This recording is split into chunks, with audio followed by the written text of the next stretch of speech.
Eisenhower was born October 14, 1890, just a short drive away in Denison, Texas. After graduating high school, he was unable to afford any college tuition, so he secured himself a spot in the U.S. Military Academy. While stationed in Texas, he met his soon-to-be wife, Mammy Genevieve Dowd. They married right before his entry into the First World War. Years later, Eisenhower moves up in ranks and goes on to plan Operation Overlord, more commonly known as D-Day, where he was able to force Germany into surrendering. A short 7 years later, after winning in a landslide, Eisenhower would go on to serve the next 2 terms as the 34th President of the United States. Eisenhower's budget for 1954 reduced former President Truman's proposed expenditures by $5 billion and cut the $10 billion deficit nearly in half.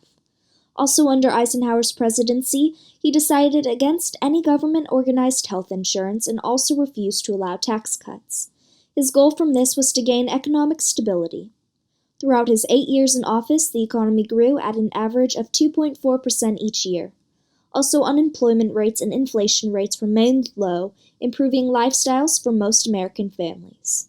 His fiscal policy heavily contributed to the prosperity of the 50s. Eisenhower was confronted with major Cold War crises every year he was in office: Korea, Vietnam, Formosa, Suez, Hungary, Berlin, and the U-2. While more than once America seemed on the brink of war, and those around him clamored to drop the bomb, Eisenhower always kept a level head. He dealt calmly and rationally with each situation, always finding a solution that avoided war without diminishing America's prestige. He alone persuaded Americans to accept a negotiated peace and convinced the Chinese that failure to reach an agreement would lead to dire consequences, ending the Korean War. Dwight D. Eisenhower had unarguably one of the longest and most taxing leadership roles in American history. For 2 decades, the lives of thousands, sometimes millions, of people and the fate of great nations hung on his decisions. As Supreme Allied Commander during World War II, Eisenhower oversaw the greatest amphibious assault in history, organizing the largest air and sea armadas ever assembled and commanding 160,000 men in the momentous Operation Overlord. After bringing the war to a close, Eisenhower dreamed of going home to a happy and peaceful retirement.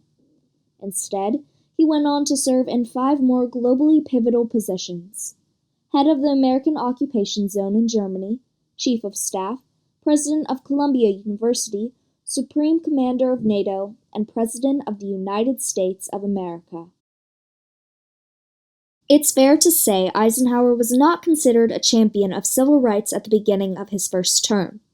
His response to the Supreme Court's 1954 Brown decision to abolish segregation in public schools was less than enthusiastic, and he failed at first to speak out against racial violence in the South.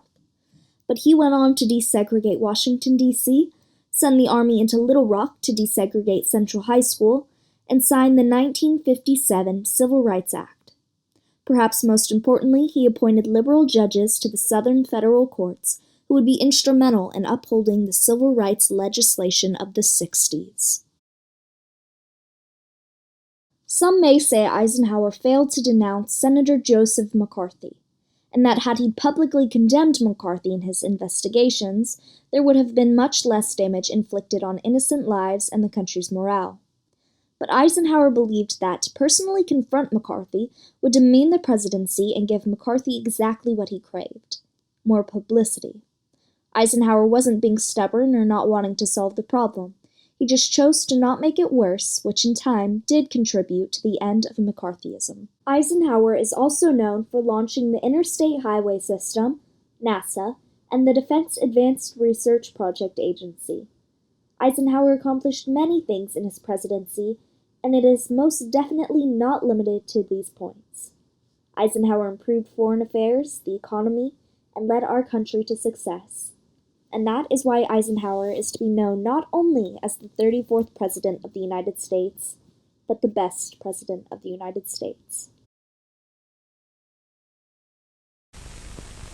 I for President, I for President, I for President, I for President. You like Ike, I like Ike, everybody. Everybody likes Ike for president. Hang out the banner and beat the drum. We'll take Ike to Washington. We don't want John Or Dean or Harry. Let's do that big job right.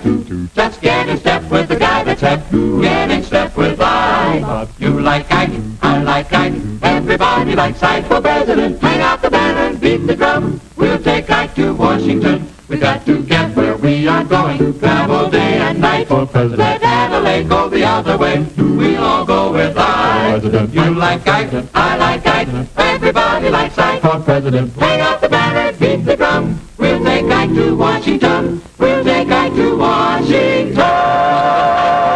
Now is the time for all good Americans to come to the aid of their country. For president.